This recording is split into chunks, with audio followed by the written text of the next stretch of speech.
Ô, Beckler, eu lembro de, sei lá, meses atrás, a gente conversar, né?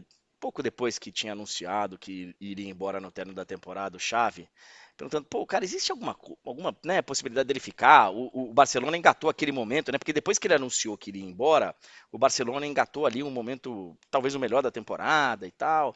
E ele falou, olha, nesse momento não, nesse momento ele parece estar muito, muito tranquilo do que ele fez. O que que aconteceu durante esse tempo para que ele mudasse de ideia e hoje já oficialmente o Laporta e ele, né, os dois vieram a público para confirmar que ele vai, não é que ele renovou o contrato, ou que ele não, ele vai cumprir o contrato previamente estabelecido e será o técnico na próxima temporada, Beckler. Então, assim, não tem nem muitas semanas, a gente fez uma matéria pré-Barcelona PSG, e na prévia em si, antes do jogo contra o Paris Saint-Germain, não foi perguntado nada ao Xavi sobre possível continuidade, porque na entrevista anterior contra o Cádiz, que tinha sido depois do Barcelona ganhar fora de casa do Paris Saint-Germain, e tinha uma euforia muito grande por aqui, cara, de 20 perguntas, assim, umas 6 ou 7 tinham sido sobre continuidade. E a nossa matéria pré-jogo, o jogo foi na terça passada, né? Então, assim, tem uma semana e dois Foi. dias, É. tem uma semana e 2 dias, era a matéria finalizava com o Xavi dizendo, e eu não vou mudar de ideia. 10 dias que ele disse isso. Tem 10 dias que ele disse que não mudaria de ideia e mudou. Eu acho que os jogadores pesaram muito.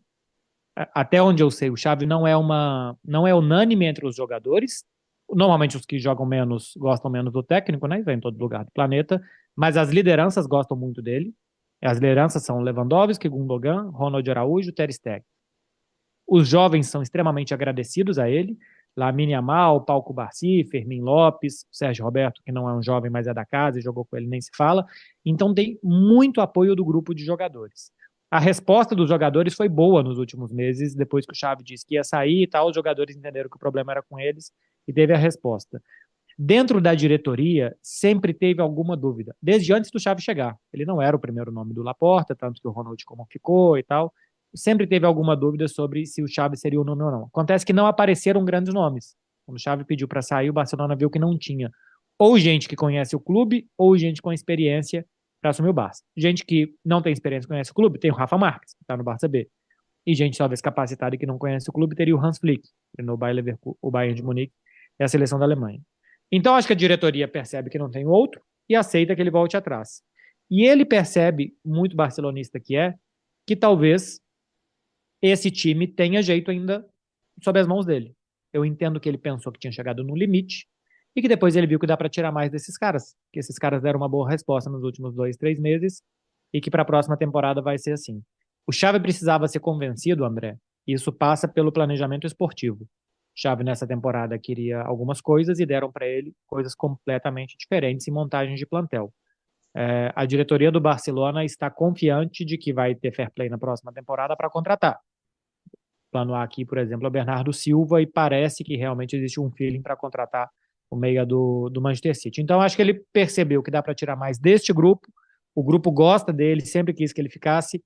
E ainda talvez chegue gente para a próxima temporada. Ele gosta muito disso daqui. O Barça é a casa e a vida dele. Então, acho que ele sentiu que ele pode ser útil aqui dentro. E a É, diretoria viu que não tinha um grande nome pingando por aí para assumir o Barcelona. e isso que eu ia te perguntar em termos de contratação, claro que acho que ontem, né, que foi um negócio um pouco mais, ele se reuniu com o Deco e aí foi jantar, jantaram e tal, e hoje já anunciaram. Então é algo recente aí, né, que faz algumas horas da permanência dele. Mas você acha que tem a ver com promessa de contratação, com reorganização de estrutura para trazer mais jogadores? Pode ser que tenha a ver com isso, que falaram algo diferente que antes não estavam falando para ele? Eu acho que sim. Eu acho que talvez ele tenha falado, para ficar, as coisas têm que ser um pouco mais do meu jeito. Porque ele sempre se coloca, e hoje ele falou muito, de ser um homem de clube. Isso basicamente, André, é aceitar o que tem. Porque o Xavi poderia falar: o meu projeto é esse, eu quero isso, isso, isso. Se não for isso, eu não fico, eu vou sair, eu faço minhas malas e vou embora e tal. Não, o Xavi aceita as improvisações que o Barcelona está tendo que fazer. O Xavi não queria o João Félix, por exemplo. Aceitou o João Félix começou a treinar bem e tal. O Barcelona queria contratar o Arda Güler, não contratou, tinha o Fermin Lopes, que era pro B, começou a treinar bem, ficou. E assim foi com outros e outros jogadores. O Xavi queria um 5, ele queria o Kimmich, ele queria o Zubimendi da Real Sociedade, deram para ele o Oriol Romeu. Ele aceitou e nunca reclamou. Sempre aceitou, assim, de portas para dentro, pode ser que ele reclame, mas, assim, sempre foi um cara positivo, das portas para fora, nas entrevistas e tal. O Vitor Roque, por exemplo, não era um desejo do Xavi. Ele não goste do Vitor Roque, não que ele odeia, que ele despreza o Vitor Roque. Mas ele entende que o Barcelona precisava de um jogador para presente, não para futuro. O Barcelona precisava de um jogador Essa pra... do Vitor Roque, Hum. aproveitando o ganchinho para você poder concluir, o Beckler, o Vitor Roque de repente é um cara que vai olhar e vai falar, putz, essa notícia para mim é ruim, a permanência dele, ou não é também assim? Boas cenas para os próximos capítulos. Porque talvez o Xavi entenda que ele precise ficar e treinar, e treinar, e treinar, e treinar, e para a próxima temporada ou para algumas. Outra vez o Xavi entenda, não, tem 20 anos, nem isso. Melhor que ele saia para jogar. Era a pergunta que eu queria fazer hoje, inclusive, para o Xavi. Porque antes não dava para perguntar isso para ele, né? O que você pretende Sim. fazer com o Vitor Roque a partir da próxima temporada? Porque o Vitor Roque chegou em janeiro e 20 dias depois o Xavi anunciou que ia sair. Agora dá para fazer essa pergunta. Então, antes do jogo contra o Valência domingo, voltarei ao CT do Barcelona para fazer essa pergunta, o que, que ele pensa agora em fazer com o Vitor Roque. Mas, tanto que a gente vê do Xavi falando sobre o Vitor, como a gente tem informações de dentro, é que ele precisa de muito tempo ainda de adaptação, porque é completamente diferente isso aqui com o que ele estava acostumado. É muito diferente. Os domínios que ele faz, os controles, o tempo que ele segura a bola, os movimentos que ele faz, ele ainda precisa aprender muita coisa. Eu acho que a partir da próxima temporada e com a pré-temporada feita, eles vão ter um pouco mais de noção disso, mas já vai ser bom ter uma ideia do que o Xavi pretende fazer. Mas eu acho que ele não tem nada contra o Vitor Roque. Só que se Tá. era para gastar 60 milhões em janeiro, tinham posições mais urgentes para contratar. O Barcelona precisava de um volante, o Barcelona precisava de um atacante pela esquerda, o Barcelona precisava de outras coisas que não um jogador que já tem o Lewandowski, rendimento imediato, e o reserva é o Ferran Torres, que está mais adaptado também. Então, talvez tenha passado o fico do Xavi pela possibilidade que o clube dará a ele de fazer ajustes no plantel que ele entende necessário para fazer esse time jogar mais bola. Beckler, não foi uma estratégia dele, né? Não foi um plano. Ó, eu vou anunciar que eu Não, vou não foi. sair, vou ficar com menos pressão. Ele realmente iria embora e mudou de ideia, né? Sim, sim. Eu não conheço ninguém que seja mais barcelonista que o Xavi. Ninguém, assim.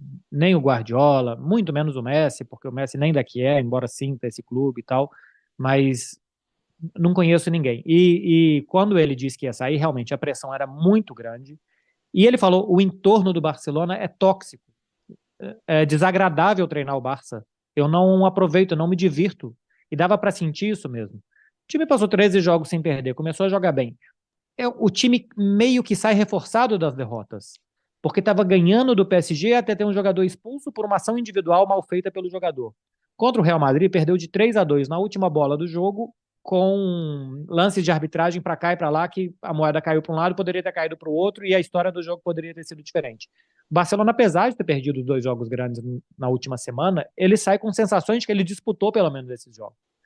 Então, acho que o Xavi sentiu que era muita pressão, que ele não estava dando conta, que não estava bom, que ele estava fazendo talvez mal para o clube que ele tanto ama, e depois ele sentiu que talvez ele possa fazer bem para esse clube que ele tanto ama, que ele possa ajudar, que ele pode colocar um grãozinho de areia e um degrauzinho a mais para esse clube voltar a subir. Eu acho que talvez a primeira decisão não tenha sido extremamente racional, mas eu acho que mostra o tanto de torcedor que ele é. Mas estratégia não foi. Não foi um blefe do Xavi, não foi. Acho que era muito sentimento mesmo. Eu não imaginava isso, mas acho que a pergunta também é justa, né? Porque no momento que Uhum.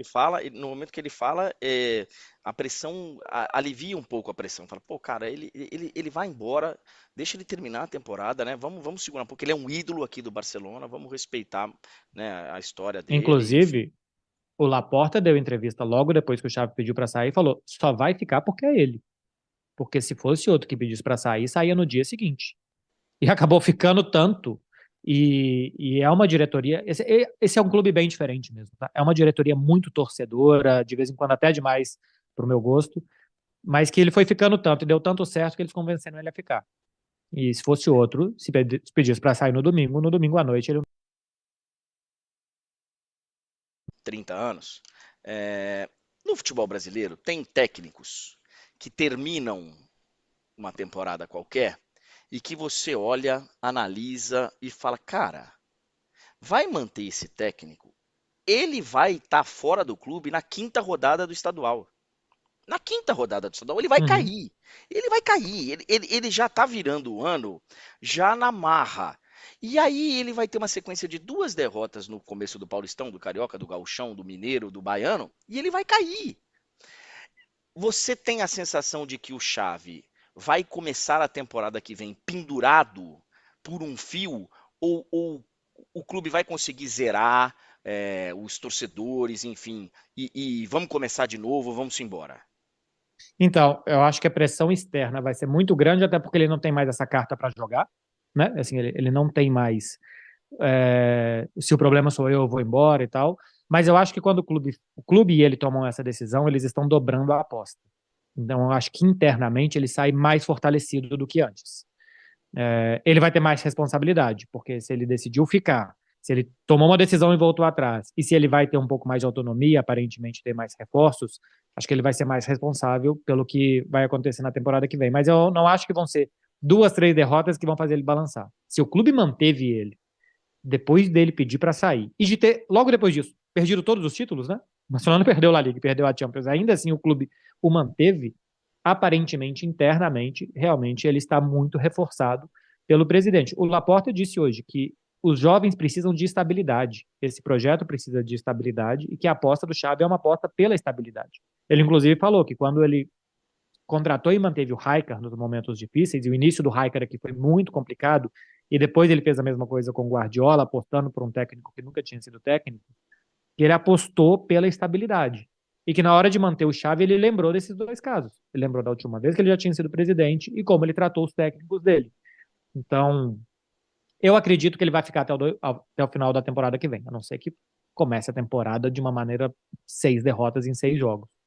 Mas, comparando com o futebol brasileiro, eu não entendo, André, por que que você contrata um técnico na rodada 33 do Brasileirão, faltando 5, precisando de 3 vitórias, que claramente o que você precisa é de pólvora para se manter, e faz um contrato de 2 anos. Claro que aquilo ali não é um projeto. É lógico que é um remendo. Mas o técnico também quer, porque se mandar embora, tem a multa e tal. Aqui não. Aqui realmente é um início, meio e fim. O Xavi chegou, projeto inicial, esse projeto está no meio do projeto, e o fim é no ano que vem. Esse projeto seria rompido. E agora ele vai ser levado até o final, e vamos ver depois se o Deco vai ter a sua responsabilidade, o Laporta vai ter a sua responsabilidade, se mandarem o Xavi embora, assim como ele próprio. Aqui são raríssimos os casos de contratação no final de uma temporada que realmente o cara é o plano para a temporada seguinte. Eu acho que recentemente teve o Tite, que já seria o Uhum. técnico, né? Que era o plano para a temporada seguinte, e é o inverso, né? Ele não era o técnico para o Flamengo naquele momento, ele era o técnico para o ano seguinte. E aí resolveram, olha, só que para o ano seguinte é importante a gente classificar aqui para a Libertadores, então, né? E aí você readapta. Mas o normal é exatamente isso que você falou. A gente precisa do cara aqui, só que eles só vêm se garantirem o ano que vem, pelo menos no contrato. E aí a gente sabe no que isso dá, né? O cara cai, como aconteceu, por exemplo, com o Mano Menezes, como aconteceram com os outros treinadores aí, vários e vários e vários e vários e vários e vários. O Beckler, sobre chave, posso mudar de assunto? Posso passar adiante, como diria o Pode sim. nosso. Posso? Então eu queria saber do El Clássico, porque agora a história é de que o Barcelona pode ir para a justiça comum para tentar refazer o jogo. O que está acontecendo, Beckler? O presidente hoje, inclusive, reforçou isso, de que o Barcelona vai até as últimas consequências. Eu acho que isso sim é um blefe, tá? Isso é um blefe que isso não tem a menor condição de prosperar, mas aqui estão muito doídos que justamente a câmera que podia tirar a dúvida não estava funcionando nesse dia. Eram 37 câmeras, havia uma que. E o Barcelona quer saber por que que não estava funcionando, quer todas as imagens, quer todos os áudios, quer tudo. Até onde a gente sabe, os áudios do VAR já foram liberados e com todas as imagens disponíveis, não era possível saber se a bola entrou ou não. Uma imagem que vem da torcida, um cara filmando com celular, que nesta imagem, eu, por exemplo, não tenho dúvidas que a bola entrou. Mas essa não era a imagem que os árbitros tinham à disposição no momento da partida. O Barça fala que vai até as últimas consequências. Eu acho que a última consequência não passa do nosso bom dia aqui. Uma nota oficial, uma nota de repúdio e esse tipo de coisa. Inclusive, acho que é feio para o clube que ele vá muito mais longe num campeonato que está perdido, num jogo que se refizer, o Real Madrid será favorito. e pode terminar pior do que terminou esse. Esse o Barcelona caiu de pé, pelo menos, jogou bem, perdeu no último lance do jogo, e sabe-se logo o que poderia acontecer no próximo, por um erro que é estrutural do campeonato, de não ter uma tecnologia, por opção do presidente da Liga, uma tecnologia que tiraria essa dúvida.